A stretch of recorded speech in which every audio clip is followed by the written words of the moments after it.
Hello, everyone, and thank you for joining us this evening. I'm Helen Soslowski, the Events Director for Oblong Books. Before I welcome our guests this evening, I have a few instructions for those of you who've not joined us for one of our virtual events before. If you have a question at any time during the course of the presentation for either Spencer or Mark, you can enter them in the chat module, which you'll find at the bottom right-hand corner of your screen.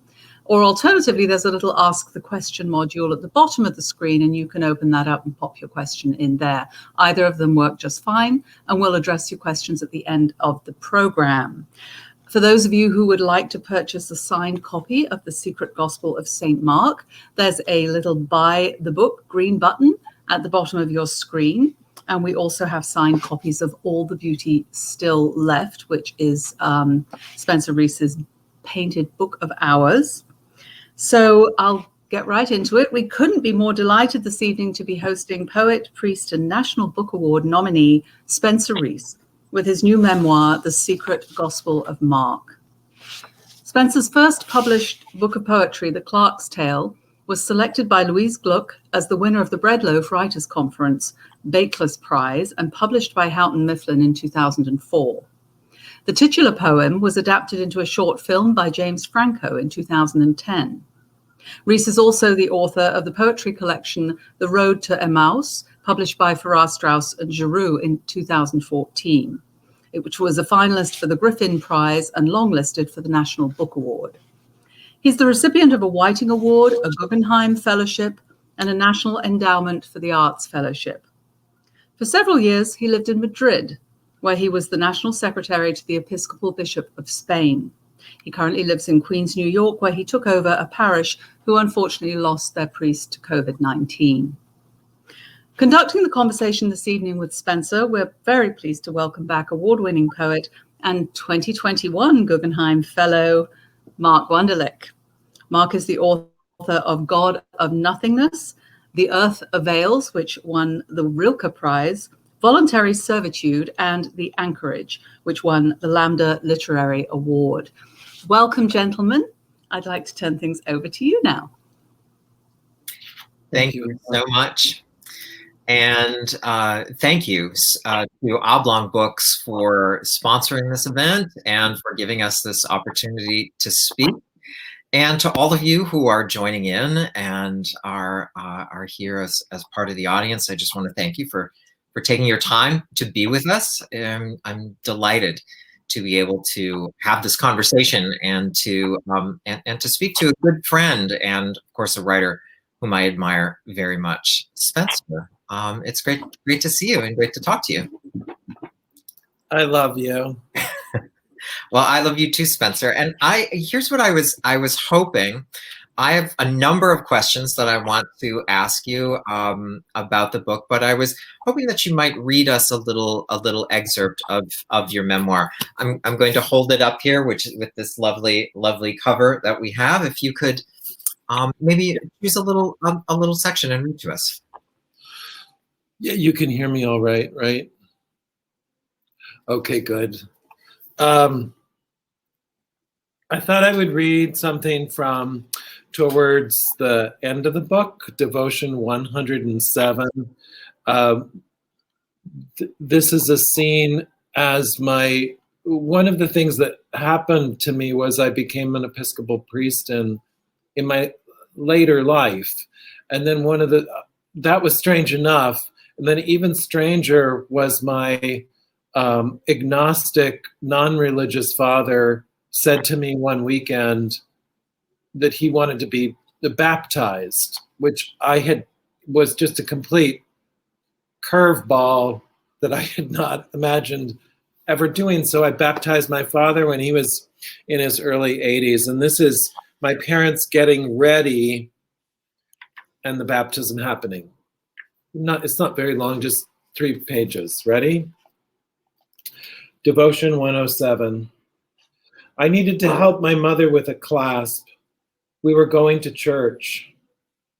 I looked for the impossibly small hook to connect the string of second-hand fake pearls. Their long married argument ensued. She, there he is, sitting there and not talking. He, I never have a chance. She.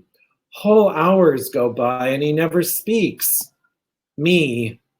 But aren't you both used to it now? She. If you only knew. He. Oh, Loretta, I guess we're doing better than we used to. Me. You mean us or you and her?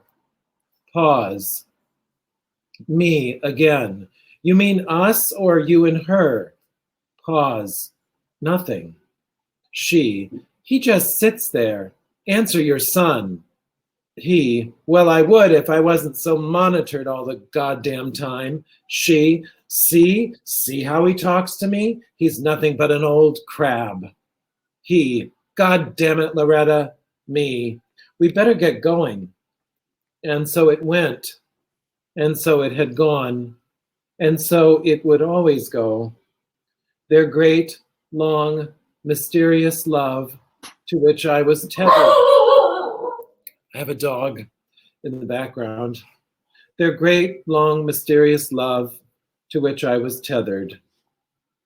And my witnessing it. So it came to pass that I baptized my 80-year-old father. Westerly, Rhode Island gave us a day with tulips, garish and candy-colored, clowning in the circus of spring, blowing their horns.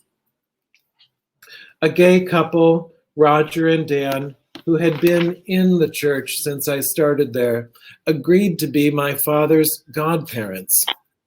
Roughly my age, Roger and Dan had lived together since their 20s. They took to my parents and were as decorous as airline pilots, escorting my parents here and there. Dad began saying, "Where are my gay godparents?" Later, my mother, father, and I attended their wedding, the first gay wedding in that church. Someone asked my mother at our table if I had met anyone special. My mother said, "No, but we hope he will." I don't think we looked at one another, but we certainly knew how long it'd taken us to say such things. A gigantic baby was baptized alongside Dad. The priest dripped water onto their heads in a big golden basin. I stood next to him. My father's bald head leaned into the baptismal font next to the bright pink orb of the baby's head.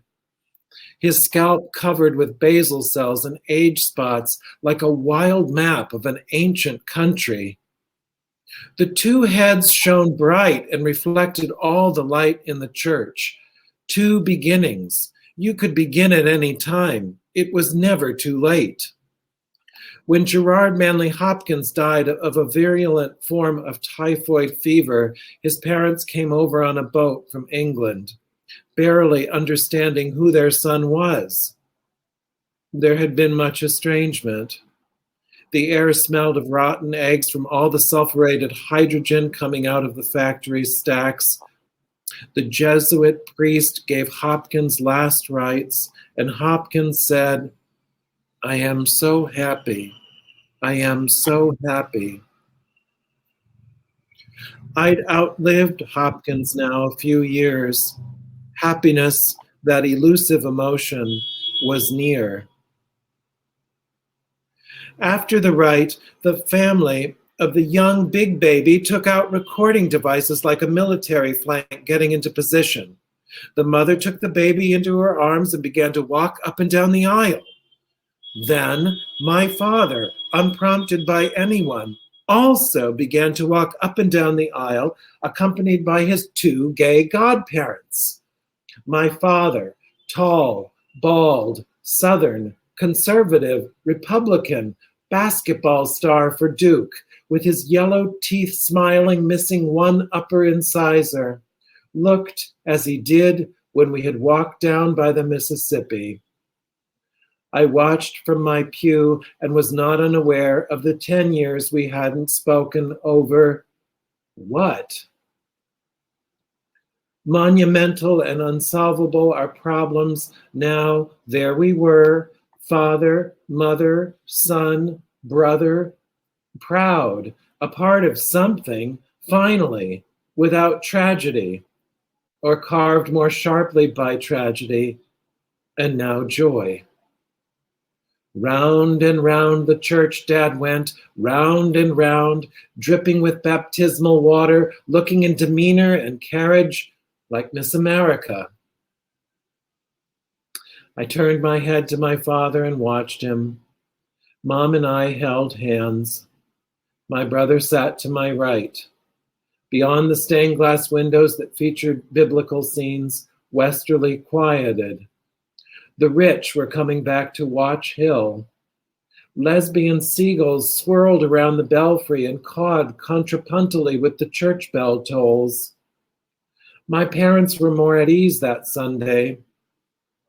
Their Social Security checks had arrived to cover their grocery bill and gas bill. We argued earlier in the day over whether they should ask for food stamps. Mom said she'd rather starve than ask for food stamps. Some weeks they went without meals. Thank you, Spencer, for reading that. And one thing that I really notice, or that strikes me just about that selection that you read, this short chapter, is that it kind of contains a part, or touches on a part of the entirety of the memoir, and in that it's thinking, of course, about faith. It's thinking about family. There is this idea of the role of sexuality in this way, especially queerness, as we have the gay godparents, the gay son who is also a priest who's kind of sponsoring this, and we also have poetry with the figure of Gerard Manley Hopkins, who is entering into that scene in a way and is there as a kind of with his sort of deathbed scene where his family arrives, and it's kind of all encapsulated in some way in that chapter. And so I kind of wanted to start by asking you a question, and it's a big question, Spencer, and it's a question I don't think I've ever asked you. Maybe I have. We've probably talked about this, but I'm really kind of curious about your conception of God. That seems to be something that is very much in this book, right? That God is referred to. But when I say that word, what do you think of? Like, what is it that you imagine God to be? So let's start with the first question, the big one, Spencer. What do you think of that? I'm so glad we didn't prepare for this. Well, I prepared. I didn't prepare you for it. That's the only thing. Which, of course, is a question you ask in your beautiful book of poetry that I know you said we're not going to focus on, but I just spent the last 2 weeks focusing on it and doing a review of The God of Nothingness put out by Grey Wolf. And of course, you are pondering these thoughts too. We're similarly aged. I think I'm just a little bit older, but of course, it's a time of life when we've had books of poetry published and loved ones are starting to disappear from the stage, people that encouraged us, people that loved us, and here we are.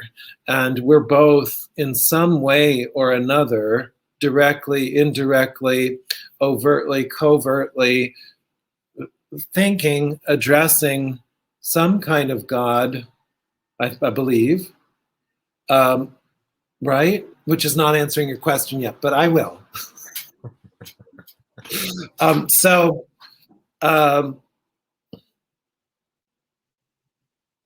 I don't know. I'm not a great theological thinker. I've had a life certainly with challenges. My sense of the use of the word, I did not come out of a religious household the way you did in a way. So I really came into God or the church through the back door, which was through 12-step programs, through AA, through the basement, through the large coffee urn and the folding chairs and the Vietnam vets and some crazy people, amazing people. And there God was mentioned several times on a crinkly sheet that usually came down from the wall. And so that means that I think of God as love, and I think of God as speaking through people, and that God is good. It's a force of positive energy, and then later. There's been trappings of a uniform and a liturgy and other things that have surrounded that, but it's mysterious, of course, and it's unexplainable, really, in the end. And I know very little. If people were coming to this event hoping that I would have all the answers, I just have more questions, really. Well, I think that's when someone sort of asks about the role of poetry or what poetry does, and I think one of the things that we love about poems and poetry is that it kind of traffics in mystery, that it's a place where we can assign language to things that are essentially mysterious, or a place where we contend with, contradictory impulses, things that we don't know and don't understand. And so it strikes me in this book, in The Secret Gospel of Mark, that there are these kind of twin paths that are sort of going side by side, and one is poetry, and the other is really the development of a person who's pursuing the life of a priest, and that those two things are kind of tracking, and often they overlap. And so I'm wondering, when you think of well, why don't you tell us a little bit about how you became a poet? I think we can start. That's always a great intro question, and then I want to develop that question a little bit as we move toward this idea of the priesthood, of a life in sort of service in that way to other people through the church. So, how is it that you became a poet, Spencer? You're asking such good questions. I knew this was a good idea.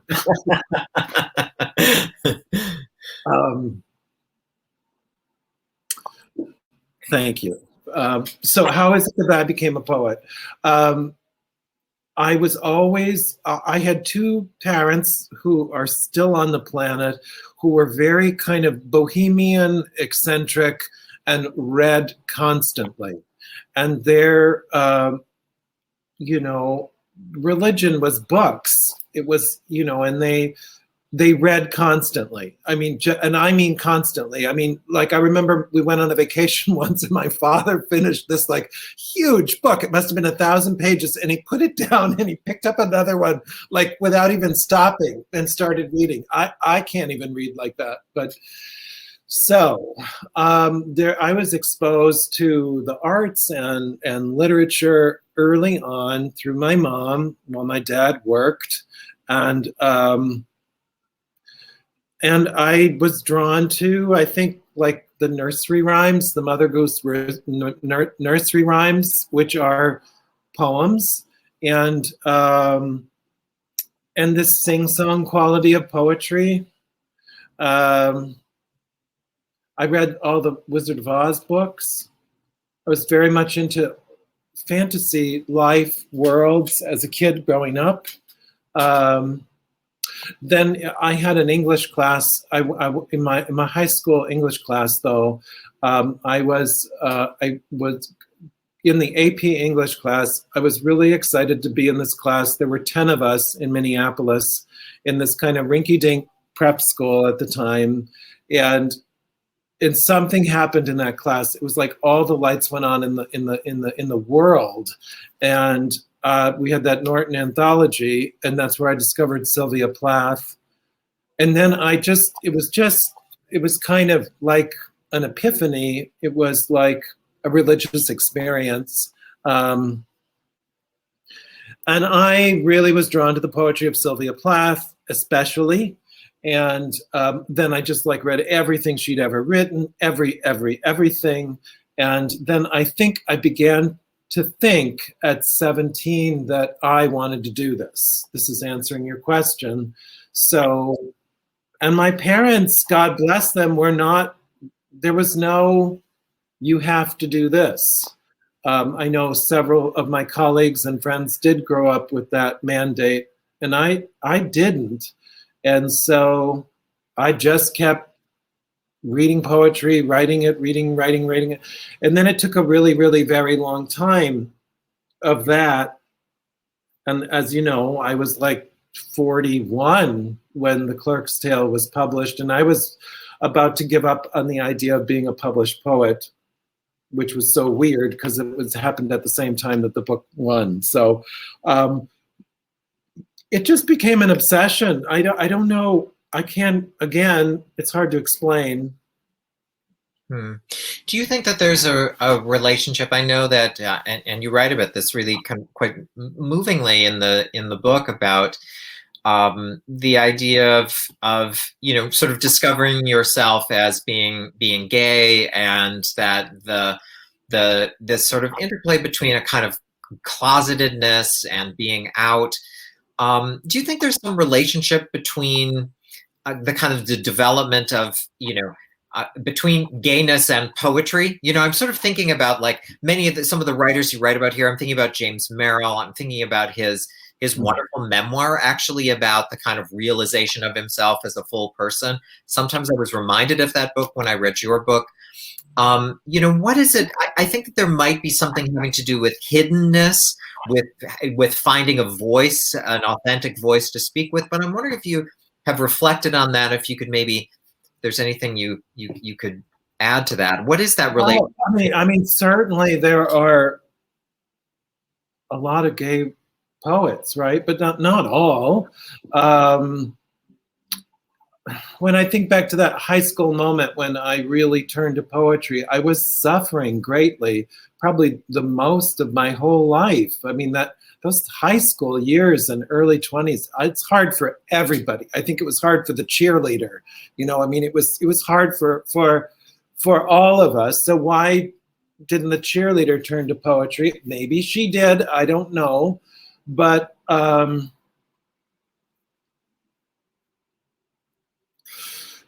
the poetry gave me this place of solace, which the reading had earlier of the Wizard of Oz books, but suddenly I was involved possibly in making something, in communicating at a very profound level. And, now the kids today, which is so wonderful, can just say I'm gay and I'm a, that now they'd say many other things. Sometimes I don't even know what they're saying, but, the binary stuff, and it's just this whole explosion of being able to say what they are. And as you know very well, I mean, when I graduated from high school, you could not say I'm gay unless you wanted to get beat up really fast. that would be so it was a time of not being able to say who you were very much. And so I had, there was nowhere to go. There was no one to talk to. Maybe that was a blessing because I turned so strongly to poetry. I don't know if I think there are still a lot of gay poets now, and even now you can say it and it's not a problem. So for me, I know that contributed. I know that contributed. And then also contributing to it was my parents, who were super bookish, and so I was already primed for something maybe literary oriented.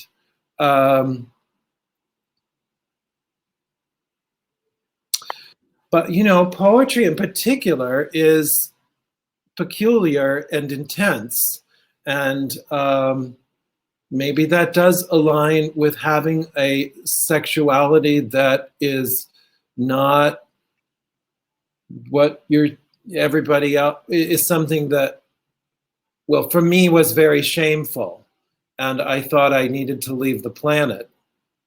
Thank God people don't think this way so much anymore. So the poetry saved me because I had nowhere to go. Mm-hmm. So I don't think that's too dramatic. I think that's pretty accurate. And wouldn't you say? Don't you think this is the same for you? Well, I mean, I've often thought about gayness as being this, one of the things that I think unifies so many artists and so many writers and really most of the poets I know is that they've had some experience of outsiderness, right? Mhm. That at some point in their life, they were outside of their social circle, outside of the mainstream, outside of something, and they were kind of looking in at at other people as they kind of conducted themselves, and they were somewhat like either excluded from it overtly or that they were separated in other ways. And I think that I often imagine it as being this quality of having to learn how to observe other people, having to learn how to observe um, and maybe even describe, maybe try and emulate, but from a position of being outside. And I think that sort of lends itself to wanting to, being able to write, wanting to write. But I think it's also, there's also that idea of writing a poem as being a desire to connect to other people, as wanting to be able to say something that's perhaps difficult to say, and not having to be in the room when it's being said, that someone else can read it. It's a kind of letter that you write to a stranger in a way. And I think that sometimes comes from having been excluded, and having having been forced to observe from the outside. But this leads me to another question that I have for you, Spencer, which is, there was after, so you discover poetry as a young man, as a student, and you really think about poems and write poems for a long time, but you're also doing this in a way that is perhaps a bit receded, right? You were thinking you wanted to publish, but you were also, for many years you worked, as you write about in your first book of poems, you worked at Brooks Brothers, you were a clerk there for a long time, you were working on this manuscript and sending it out, and as you just mentioned, you were about to give up, and then something happens. Why don't you tell us about the thing that then happened, and how this sort of changed the trajectory of your life? How did that period end? I was at Store 52, which is in Palm Beach Gardens. I was an assistant manager. I had worked for Brooks Brothers for over a decade, and I was getting very depressed. I was very blue. It wasn't anybody's fault, but I just thought, gosh, is this it? I'm going to just be a retail person. This is not what I imagined in that AP English class. And I had sent the poetry manuscript out 300 times over 15 years. A poetry enthusiast did that math a long time ago, and I remembered it. So I was like, I think you're right, because I told him how many times I sent it out each year, and he's like, that's between 250 and 300 was the amount of times. It was a lot of times over 15 years. And so when I was folding down the cashmere sweater table, I'm wearing one of those tonight, actually. I won it because I sold the most cashmeres in Palm Beach in the month of September. It's held up really well. It's held up really well. Kind of Quality product. Moth holes, but it works. And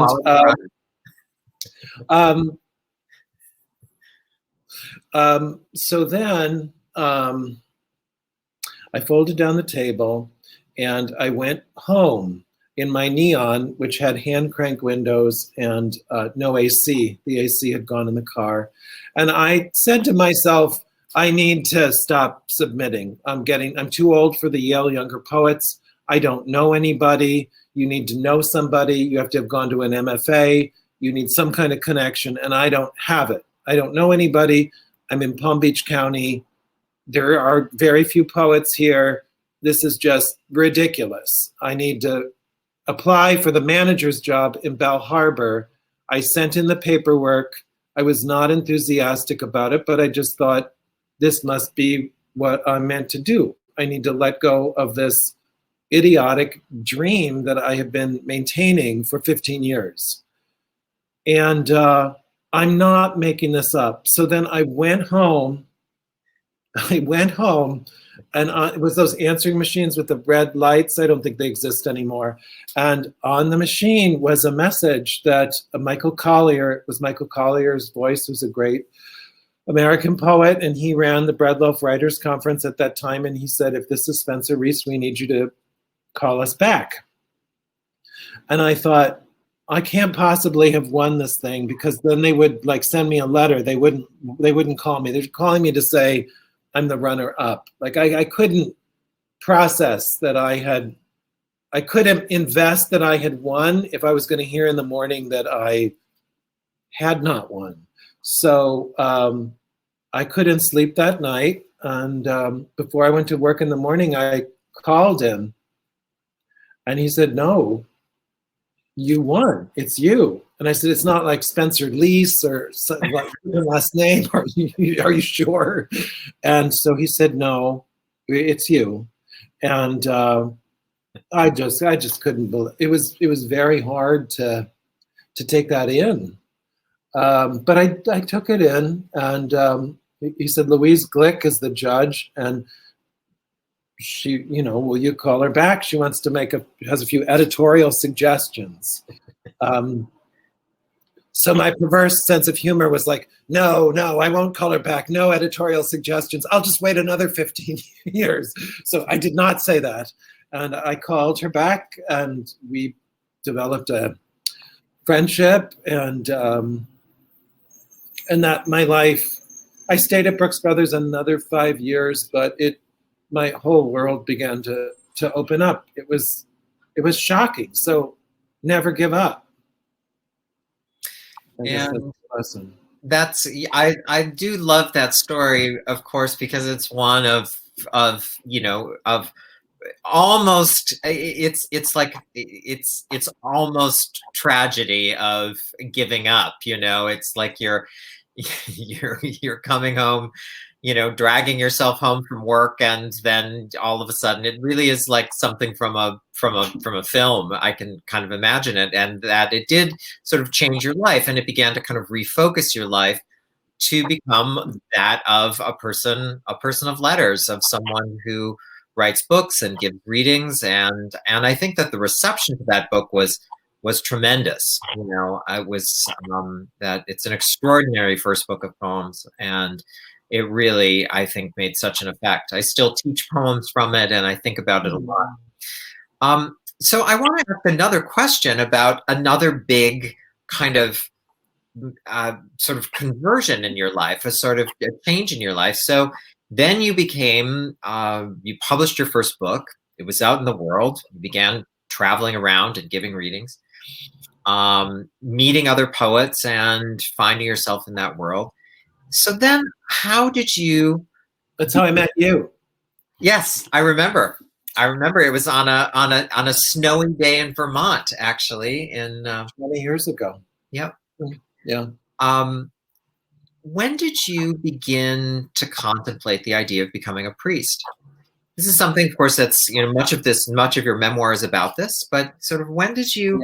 Yeah. I wonder if you could say a little bit about that. What was that decision like? How did you come to take that leap? Well, it was surprising. Of course, I had gone to divinity school early on, right after Wesleyan. I went to Harvard. I got a degree, and it was the time of AIDS. I was very fragmented in my representation of myself. I was not claiming a gay identity at all. And I was struggling still. And I thought, well, I wanted to be like George Herbert, but 300 years later. And I thought, this is crazy. And I turned away from it. I got the degree, I turned away from it. And then all the years ensued with living on a farm and then working at Brooks Brothers. And it just sort of lay dormant. And like the dog until now. And then with the advent of the publication of that book, you're right, I went on readings. I wasn't sure, I think the window was open for me to maybe be a creative writing teacher somewhere. it didn't quite feel right. I kept trying to imagine it, and I wasn't sure it fit me. And that was like a 5-year dilated period. And in that period, I got a Guggenheim, which you have just received rightly. And I'm so happy for you to have received that honor. And with that money that came, I slowed down my work at Brooks Brothers.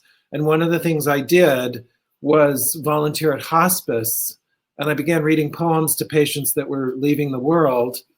And this is also not made up. So I did that for a while and worked at Brooks Brothers. And one day I was going from reading a poem from one place to another place. And I thought, oh yeah, that's right. You know, I had wanted to be Episcopal priest, and I had sort of had this half-baked idea. Is it too late to do that? Could I do that? Am I worthy of that? Is it possible? Is it too late? What about that?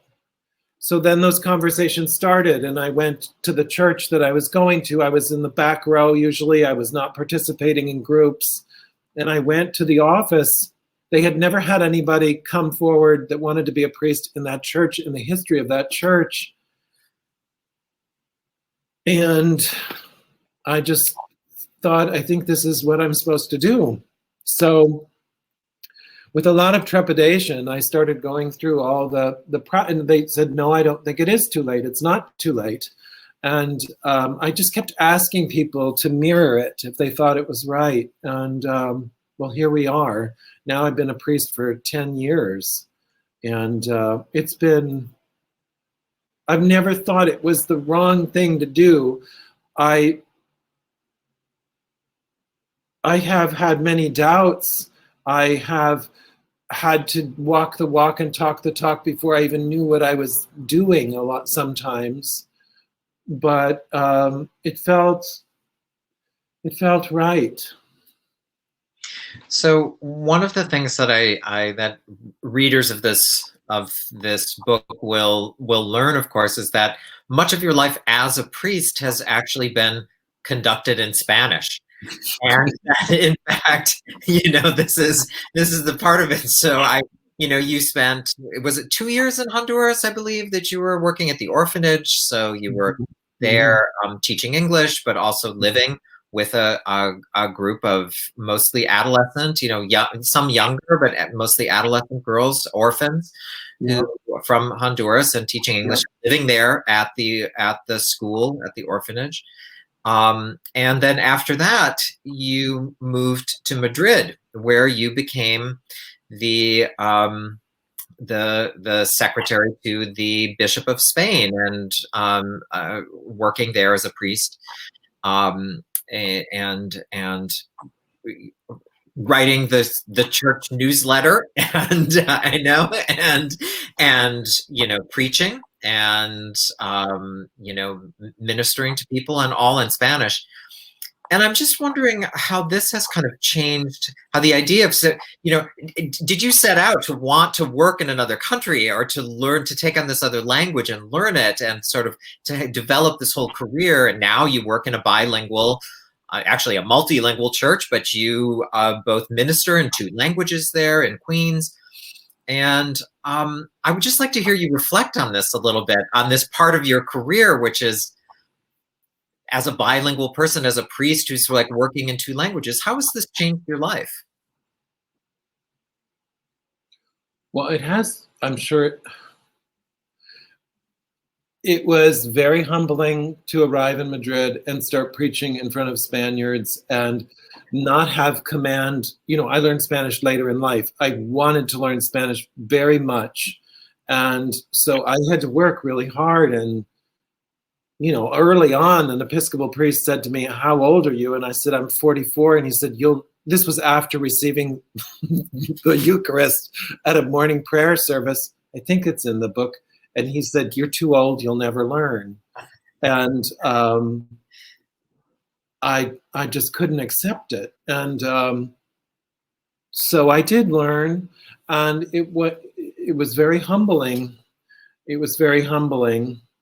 And sometimes it still is 10 years later, but I have some comfort. I mean, on Sunday I preached in both languages. I did a home visit with a Spanish lady who hasn't been able to get out since COVID, and gave her the Holy Communion over an hour and a half, all in Spanish. And when it was done, I thought, oh my God, I did that. So I'm still surprised at it sometimes. I loved when the opportunity came and I was asked to live abroad. I snatched it because I wanted to always have done that, and it hadn't happened in retail. And so off I went. And well, it's just opened my brain and my heart. And I'd never lived with orphans in my life. I lived with 70 abandoned and abused girls. I had never lived with girls. I had never seen poverty like that in my life. And that, or maybe I'd seen it in like Life magazine or something, but when you're living in it, it cannot help but change your life. And the girls in that time, that really altered the course of my life. I was not the same after that. And in just the best ways, I think, probably, because I realized where I had come from, the privileges and opportunities that I had as this kid in the Midwest. I had no clue. How would I have a clue? And that I always think about them a lot still.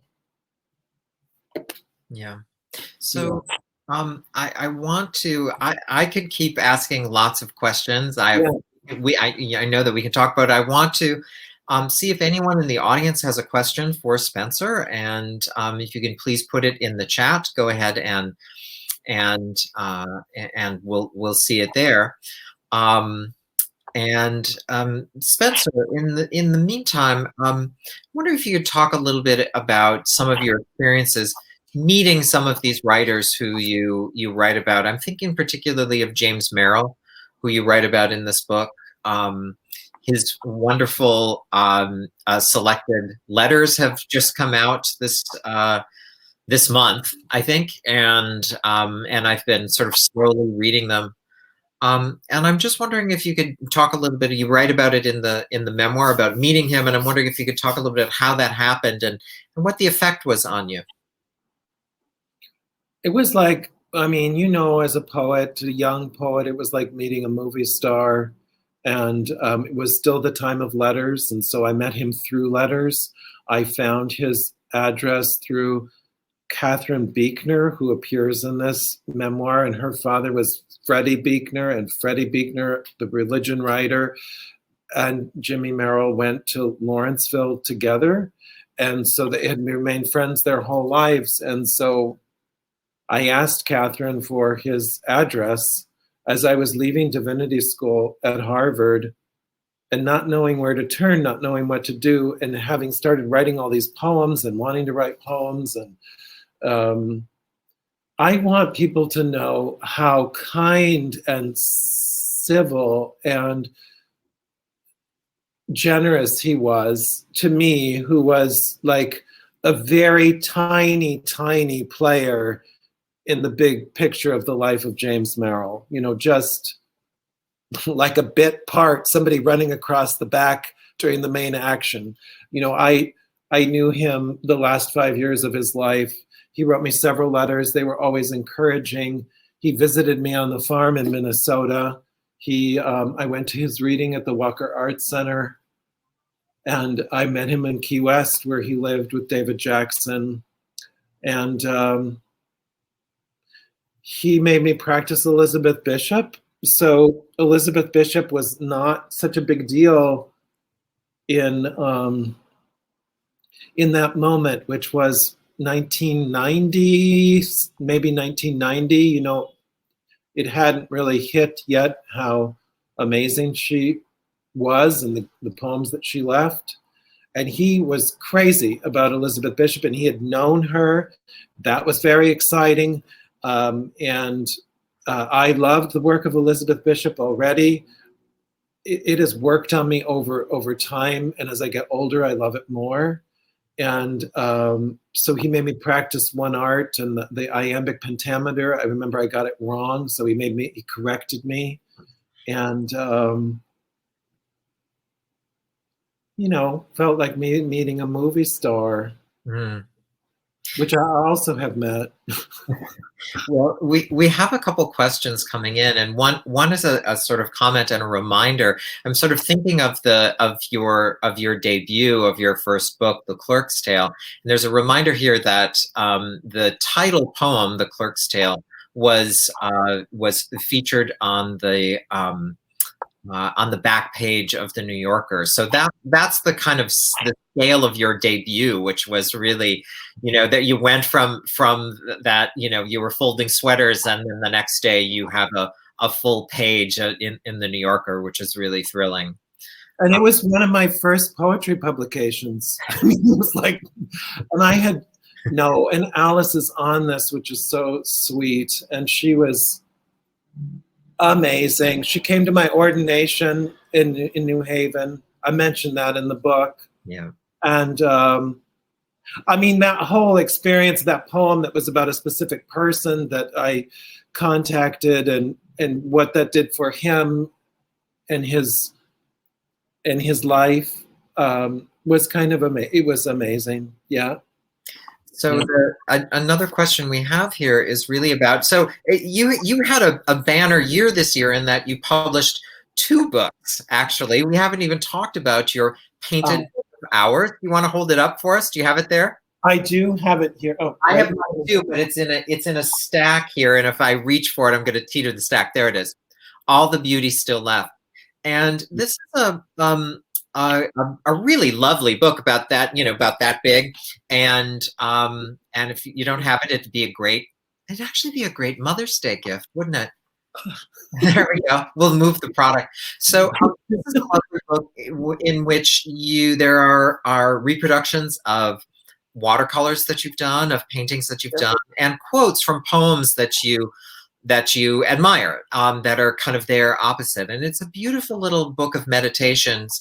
But what a surprise it was to see this book of paintings of yours. I'm wondering if you could, which I know this was one of these, people developed a lot of COVID projects.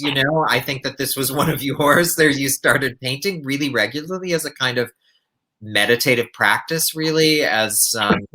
And I'm wondering if you could talk a little bit about that, and how did you start doing these? And was there some relation between working on this memoir and working on these paintings?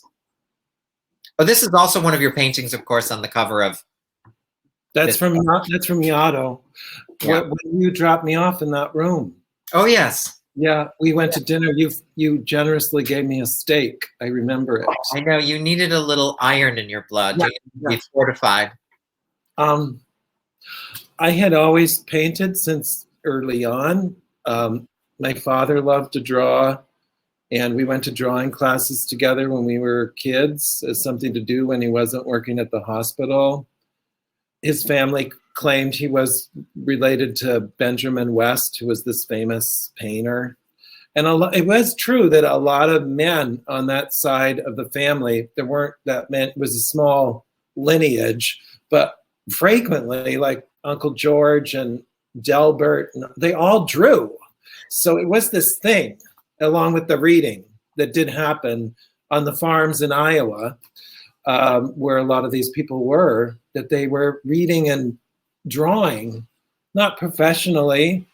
So especially as I began to travel, I began to paint a lot in diaries, and, just as a way of like placing myself in the place. But I was always very self-deprecatory about it and didn't think it was very good.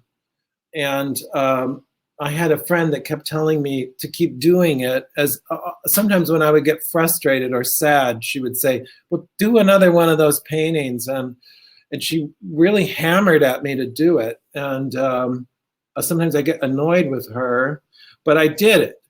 And then when I was called from Madrid and they said, we've got your mother in the hospital, you better get on the next plane.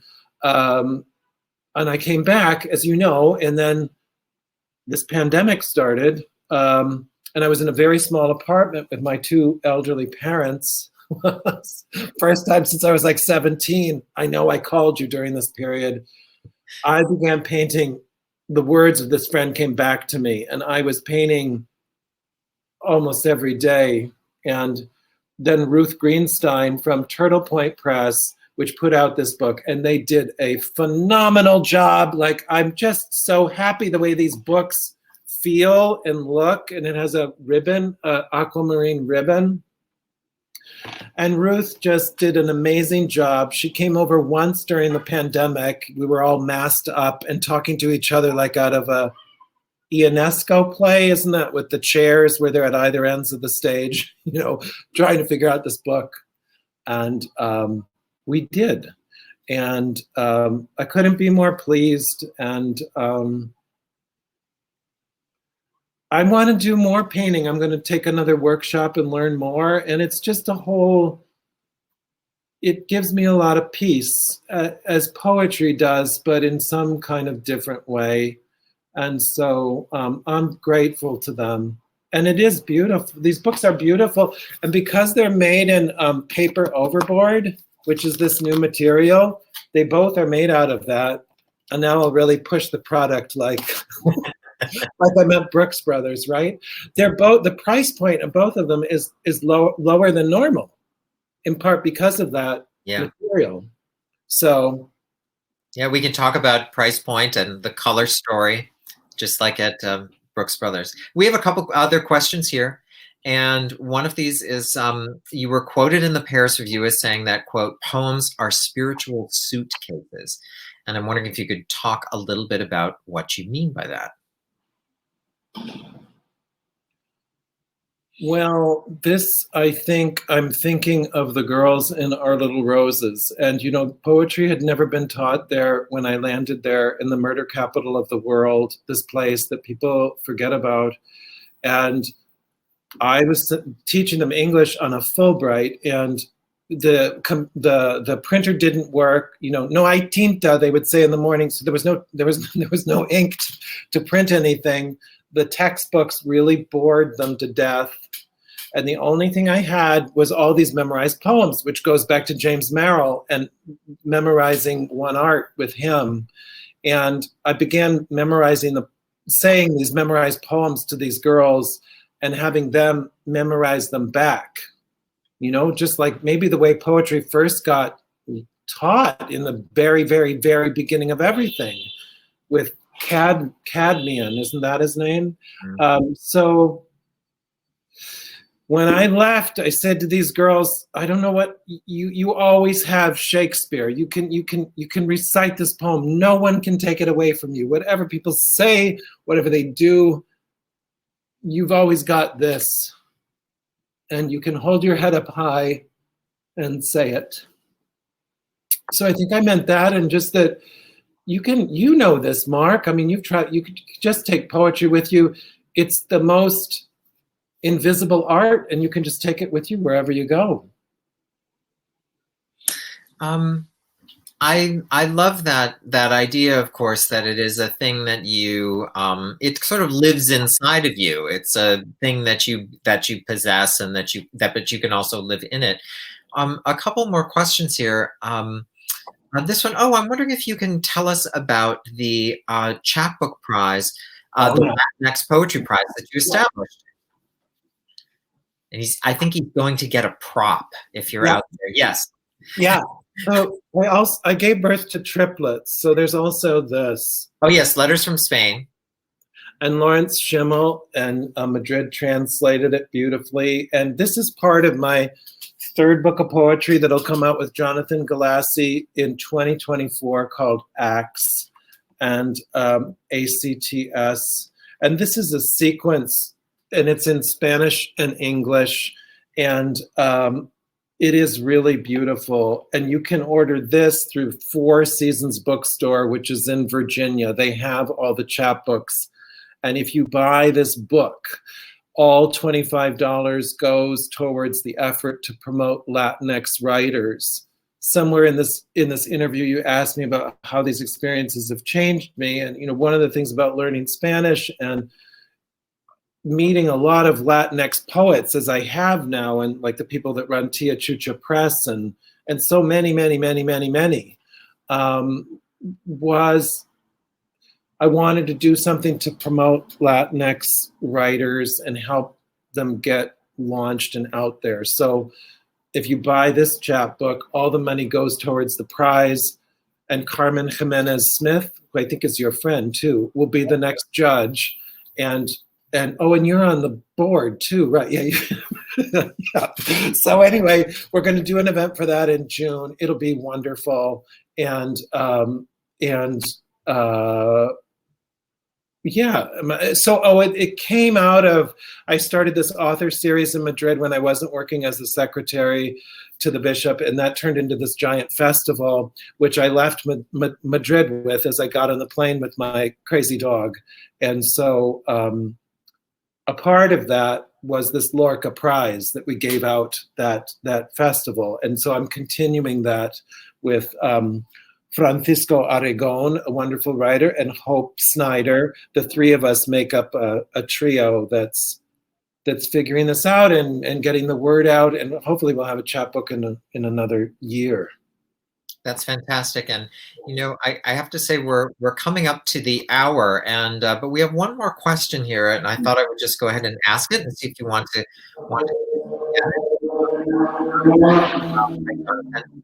Here. And this is, have you ever been the first person, has anyone come out to you because they were moved by your poetry or otherwise? And I think about, maybe this has to do with your role as a priest, as a gay man, of sort of people, how someone sees you as a trusted figure and might come out to you. Has that ever happened to you?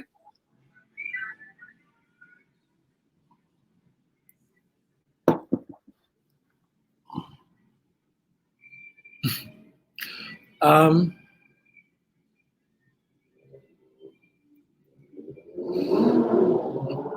don't know if that's ever happened to me. As I said earlier in this interview, the times have changed so much. When I was asked to go back to my high school, which I described as rinky-dink, in the intervening 30 years, it became this mega powerhouse prep school, and just wings and groups and people, and I was like, oh my God, and part of that was a whole group of young people that were out, that were proud, that were, and I just listened to them with my jaw dropping, and I just thought, because when I went to that school, as I describe in this book, a kid was harassed so much that he hung himself for being gay, and that's the experience that I knew. That was deep in my nerve endings, and it had just changed so much. So I think if anything, I'm the person coming out to them, probably. But I don't know if, people have come to me with great confidence as a priest, and it is a humbling thing to hear people suffering and their private suffering and things that they have gone through, but not about many other things so far, but actually not that. I don't know. What do you think? What do you think of that? Yeah, I don't know. I think that as sort of someone who's out and frank about their sexuality, who has written about it, who sort of does those sort of things, I think that is a kind of so necessary to have that, have those people and have someone who people can see to be sort of out in that way. Spencer, our time has flown. Wow. I just want to say, it's at the bottom of the screen. If you're watching this, there's a green button that says "Buy the book," and so I would urge you all to click on that button. You can get a signed copy, actually, of Spencer's new memoir. And can they get your book of poems too if they press on that? oh yes, yeah, they can. They have it at Oblong. I actually went there in person and signed copies of the book, so they have them. That's my local bookstore. This is right here in the Hudson Valley, so everyone, I encourage you to go there and shop. But Spencer, what a treat this has been to be able to talk to you about this remarkable book. And congratulations on your dual publication this spring. And I look forward to our next conversation. Triple Trio of publications. Right. Yeah. Oh, can I just say one last thing short? The timing of things is often so eerie and strange and beautiful. And I just finished my review of Mark's book this morning. Oh, that's right. For the American Poetry Review. And it's such a beautiful book. I just finished it. It's amazing. Wow. It's amazing. Thanks. And funny and sly and yeah. All those things. It's a wonderful book. You've both produced some absolutely stunning work. And everybody who's listening this evening, I really couldn't, I hope you go out and get both these books of poetry. They'll give you much joy and solace and all of the things that we seek when we read poetry. Thank you both for such an inspiring conversation this evening. I would like to thank you, but I also apologize to Louise Glick for completely messing up her name. I apologize for that. We do have signed copies of both Mark's books and Spencer's books at oblongbooks.com. But before we leave you, I'd like to also express our thanks to Ruth Weiner of Seven Stories Press and Ruth Greenstein of Turtle Point Press, both of whom helped make this event possible. And thank you to all who joined us, took time out of your evening to join us this evening. Good night, Spencer. Good night, Mark. And good night to all of you. Be well. Bye-bye. Bye. Gotta go find my phone now.